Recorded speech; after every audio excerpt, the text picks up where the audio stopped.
Bonjour à tous et bienvenue dans cette nouvelle vidéo de présentation de répliques d'Airsoft. Aujourd'hui je ne présente pas une mais deux répliques de GBB de chez Army Armament.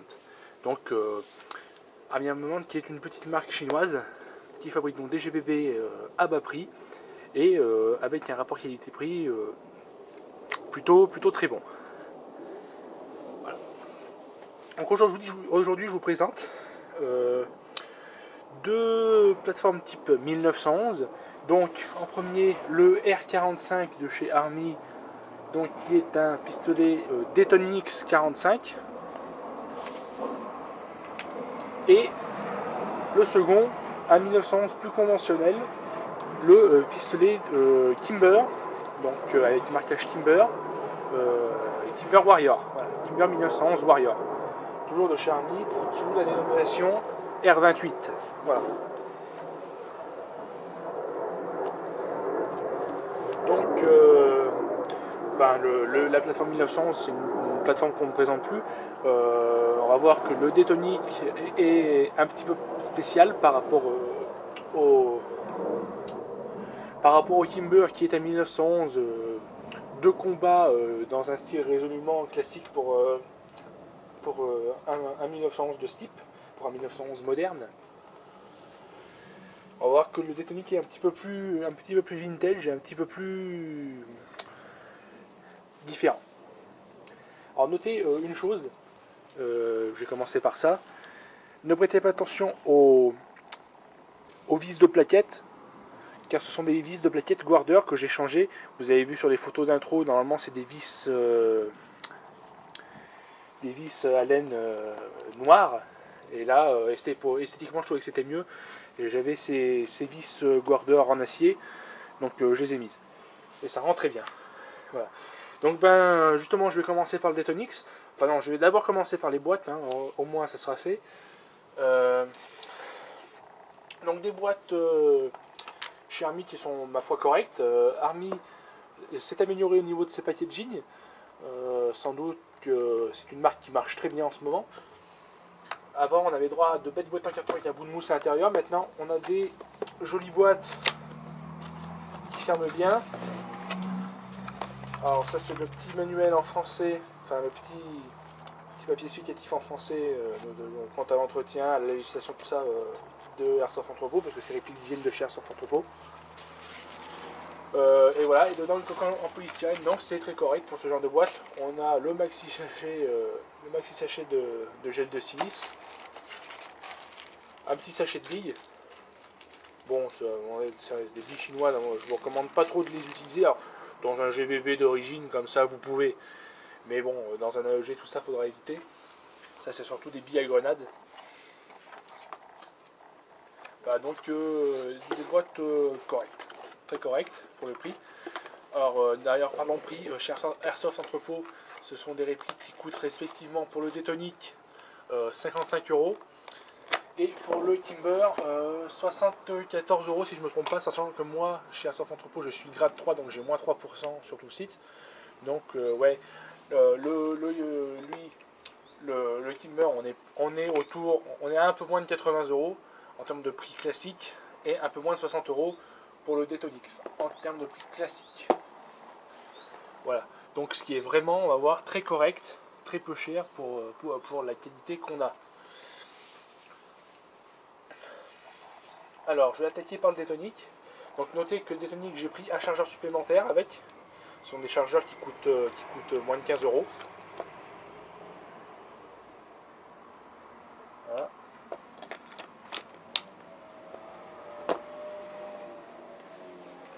Alors le Detonic, donc c'est un subcompact, c'est-à-dire on a le format, on a en arme de poing / réplique de poing, plusieurs formats de pistolet.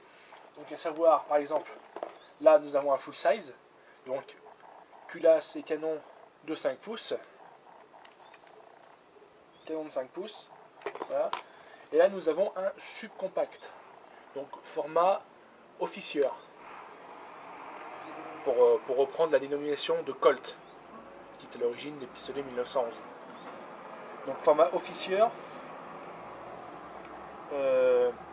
Donc canon de moins de 4 pouces, 3 pouces et quelques, et carcasse raccourcie.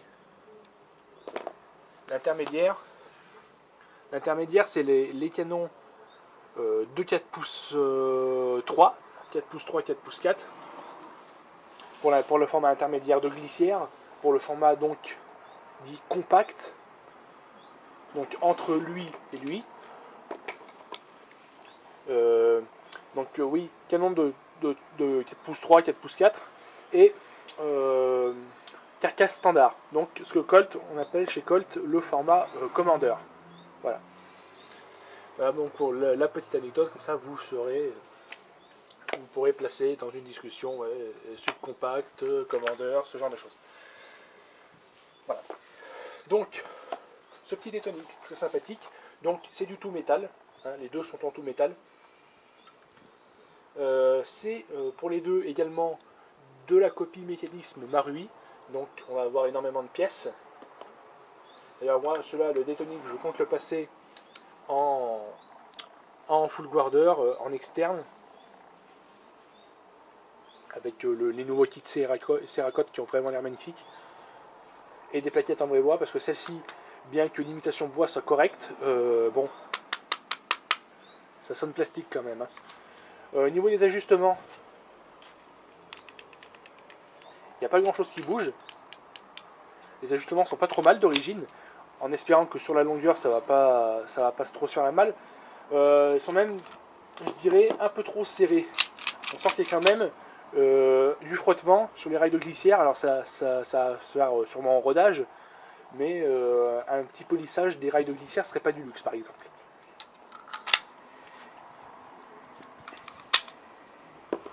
Voilà. Donc on va voir pour la détente. C'est une détente qui est vraiment directe. Donc le trigger reset, le retour de détente avec le reset est vraiment très long. Je suis obligé de laisser la queue de détente revenir à fond pour pouvoir avoir le reset. Vous voyez, je suis obligé de faire vraiment pour avoir le reset jusque là.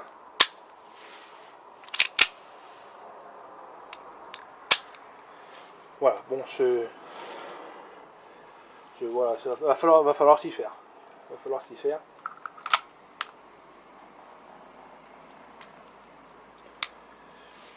Donc on a des chargeurs donc de type 1911, plus courts. A noter que par exemple, chose intéressante, si je prends un chargeur de 1911 standard, c'est parfaitement compatible. Voilà, ça dépasse juste. Mais par exemple pour les grosses mains, ça peut être intéressant d'avoir le petit doigt qui soit retenu ici au niveau de la prise en main. Alors que là, l'auriculaire il se balade comme il veut. Alors, ça peut être intéressant. Donc ces chargeurs n'ont pas de fuite hein, d'origine, ils sont très bien. On fait aisément avec les températures actuelles très largement un chargeur. J'ai pas testé complètement l'autonomie, mais on doit pouvoir faire en tirant pas trop vite, on doit pouvoir bien faire facilement 2 chargeurs avec une charge. Avec les températures actuelles, j'entends. Hein. C'est-à-dire que là actuellement il fait autour de 25 degrés.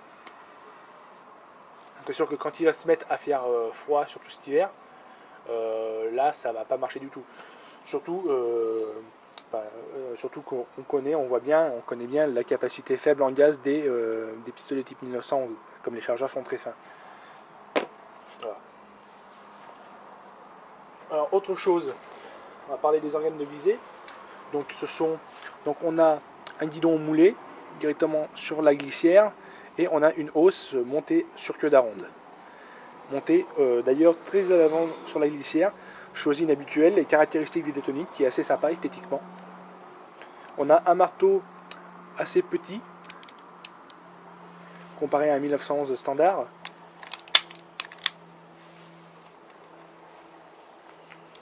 Niveau du canon, on a un canon conique lourd rampé, canon conique rampé. Ça évite d'être tributaire d'un bushing qui peut être soit fragile ou soit embêtant pour le fonctionnement, le démontage, enfin la conception. Avec ce type de canon est plus pratique. Après, c'est sûrement aussi le format qui fait que avoir un bushing serait trop contraignant au niveau de la conception.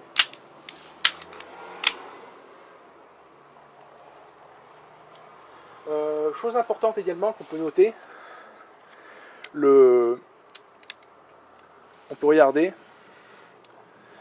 le marteau et la queue de détente donc sont moulés. On peut supposer que pas mal de pièces sur cette réplique sont moulées, puisque étant donné le prix, le moulage de Zamac et autres alliages est plus intéressant économiquement. Cela dit, le moulage de la queue de détente et du marteau ne sont pas très jolis. Ça bat un peu, il y a des traces. Voilà. C'est un petit défaut esthétique, mais bon, on va pas se plaindre. Autre chose également, d'ordinaire, on avait des marquages sur ces Detonix. Army a dû sortir des versions sans marquage. D'ordinaire, ça posait pas de problème. Airsoft Entrepôt les proposait avant avec des marquages. Je sais pas pourquoi ils ont arrêté, d'autant qu'il me semble pas que quelqu'un détienne la licence Detonic pour le marché de l'airsoft français. Voilà, donc c'est dommage, mais bon, dans la mesure où je vais le passer en guarder, je m'en fous.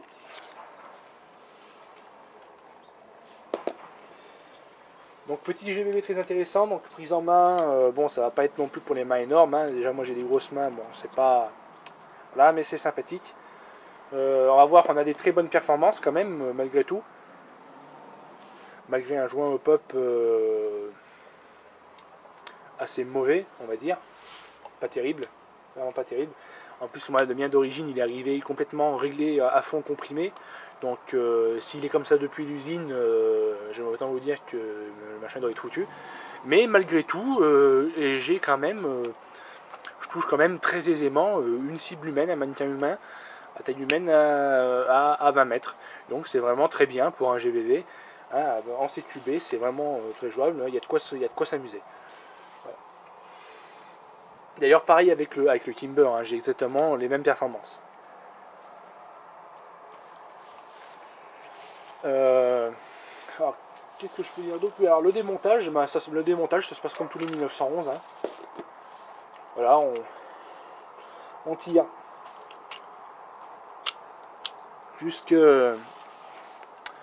jusqu'à la petite encoche. On appuie de côté pour extraire le slide stop. Je vais le faire off cam, c'est un peu chiant. Voilà. Et on ouvre. Voilà, donc effectivement on peut constater mécanique de 1911. Alors, on a une tige guide, tout ce qui est de plus basique, avec un bloc up petite 1911, avec la roulette de réglage. Voilà, donc le mécanisme 1911, je ne vais pas aller plus loin dans le démontage, puisqu'on connaît déjà, je l'ai déjà présenté plein de fois. Il y a plein de tutoriaux sur le net, donc je vous laisserai aller voir. Voilà, de toute façon, mécaniquement, il n'y a rien de très ébouriffant, c'est de l'entrée de gamme. Ce qui est intéressant avec ces répliques, c'est pour les joueurs à petit budget et pour les bases de custom.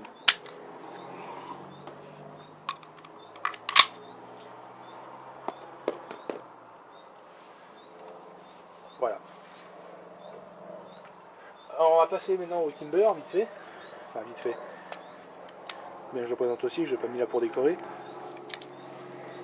Donc le Kimber, lui cette fois-ci on va avoir des marquages, des jolis marquages Kimber. Donc, je sais pas si on va bien les voir. Là, voilà, oui. Donc Kimber ici. De l'autre côté, sur la carcasse. Notez qu'on a aussi une détente, queue de détente moulée. Cette fois le marteau est bien.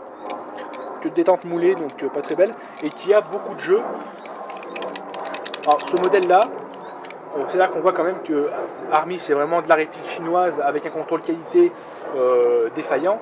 Parce que autant le Detonic, il n'y a rien qui bouge. Autant là, c'est la foire au jeu.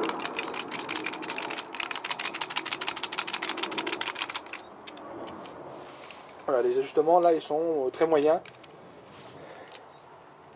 On voit clairement un jour, très clairement, un jour entre la carcasse et la glissière.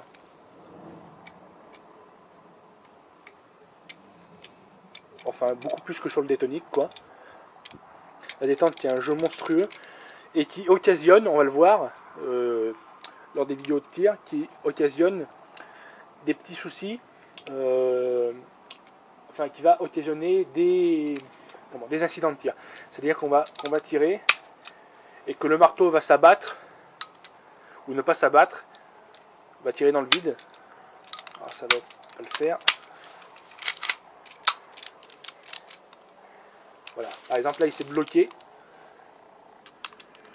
Donc c'est peut-être un problème de rodage, c'est peut-être un problème de jeu dans les pièces. Voilà. Alors après, on voit ici il y a un trou sur la détente devant.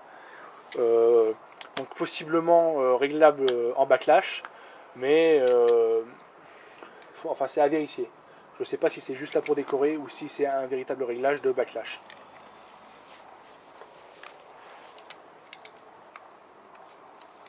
Voilà. Bon, outre ce petit défaut, bon, somme toute qui va être facilement résolvable, c'est une jolie réplique, la peinture reste correcte, hein, tout comme le détonique. Bon, les plaquettes, toujours, bon, c'est le petit point noir chez Army, les plaquettes sont pas d'une super qualité, mais bon, il faut bien faire des économies quelque part aussi, hein, sur un GBB à moins de 80 €. On a des organes de visée très intéressants avec des points verts, donc très visibles. On a un rail Pika pour y monter tout type d'accessoires, bipied, lance-grenade, ce que vous voulez. Chose intéressante avec les deux GBB,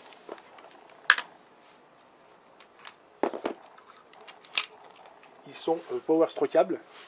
Donc le power stroke, pour rappel, c'est le fait de réarmer un pistolet, non pas en manipulant l'arrêtoir, mais en tirant sur la glissière comme ceci. Voilà.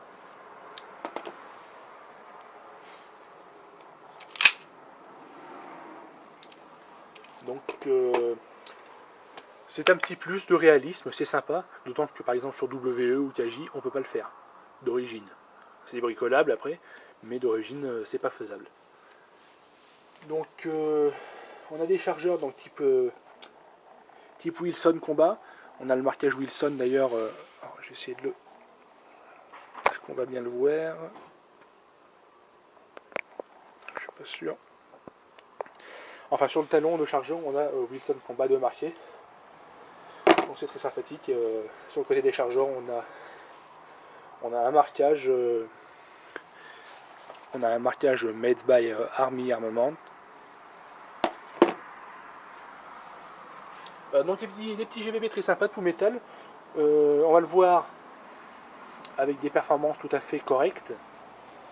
Donc avec un très bon rapport qualité-prix. Et une esthétique pas dégueulasse pour le prix. Et il y a vraiment, en plus, comme c'est des bases compatibles Marui, de quoi faire de jolis customs. Voilà. Donc on va tout de suite passer donc, au test de tir. Donc je vais commencer avec le détonique et ensuite ce sera le Kimber. Voilà.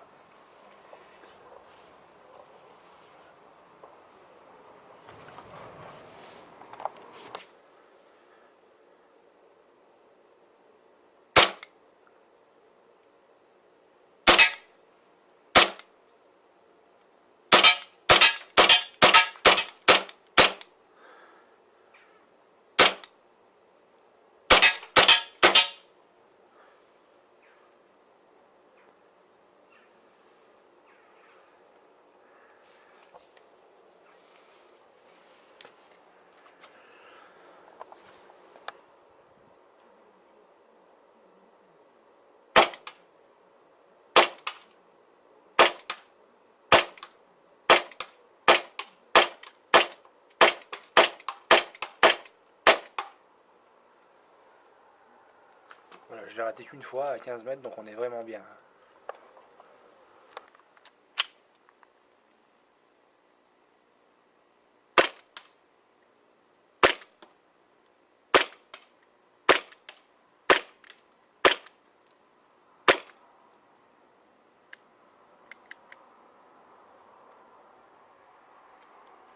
Voilà, bon, je l'ai touché toutes les fois, sauf les deux dernières, parce que bon, j'ai voulu aller trop vite. Mais à 20 mètres, on est vraiment très bien.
Voilà, donc là, à 15 mètres avec le Kimber, je mets tout dedans. Donc comme avec le Détonique, vraiment très bien. Voilà, donc à 20 mètres avec le Kimber, donc si on n'arrive pas à faire pareil que le Détonix, même mieux, c'est vraiment qu'il y a un problème.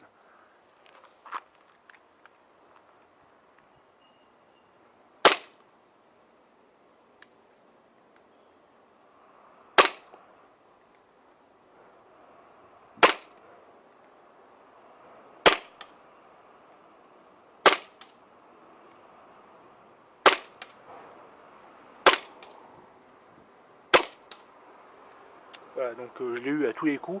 Les deux premiers, on ne les a pas bien entendus parce que j'ai tiré un peu bas, donc ça a tapé dans le t-shirt du mannequin, donc c'est pour ça ça a amorti le bruit. Mais voilà, on est vraiment bien. Voilà, donc on va attaquer les mesures chroniques. Elles vont se faire avec du Diaz Walter et, des billes Tanio Copa 0,25 grammes. Pas de 0,20 parce que tout simplement j'en ai plus. Voilà, donc ce sera 0,25. Je commence avec le Détonix.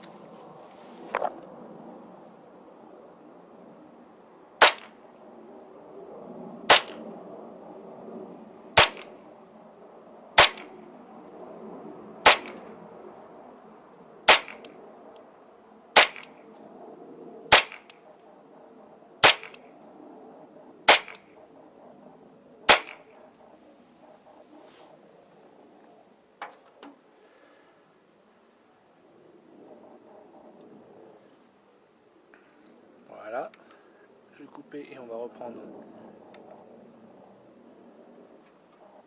avec le Kimber.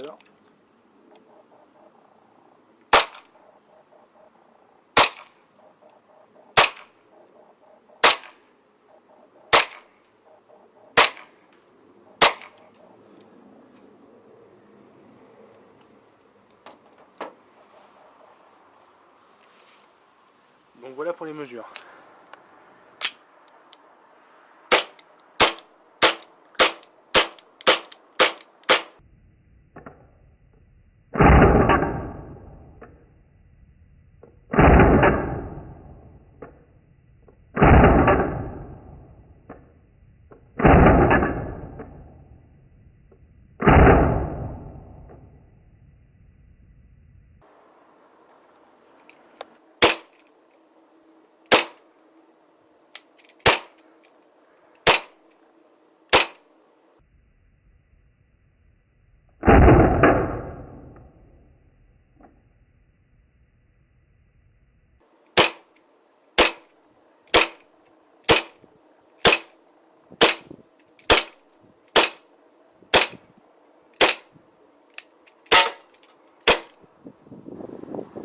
Donc petite conclusion rapide, parce qu'en réalité j'ai déjà conclu dans la partie précédente.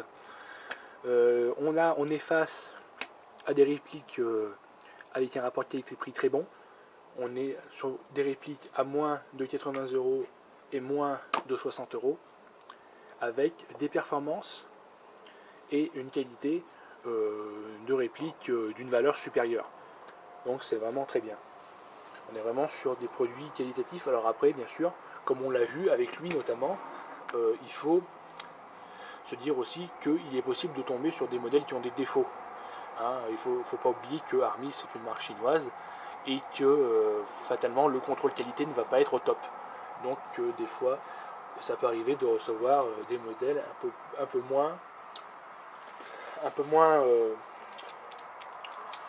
fiables que d'autres, on va dire, et des modèles tout à fait, voire même très très corrects, comme celui-ci. Voilà. Donc, comme d'habitude, si vous avez aimé cette petite vidéo et que vous l'avez trouvée intéressante, n'hésitez pas à mettre un petit pouce bleu pour le soutien, ça fait toujours plaisir. À vous abonner également à la chaîne pour ne pas manquer les prochaines vidéos, en plus avec la vidéo de la M132 Classic Army qui arrive. Et également à aller jeter ma page Facebook. Donc le même nom que la chaîne, vous trouverez facilement. Voilà, salut!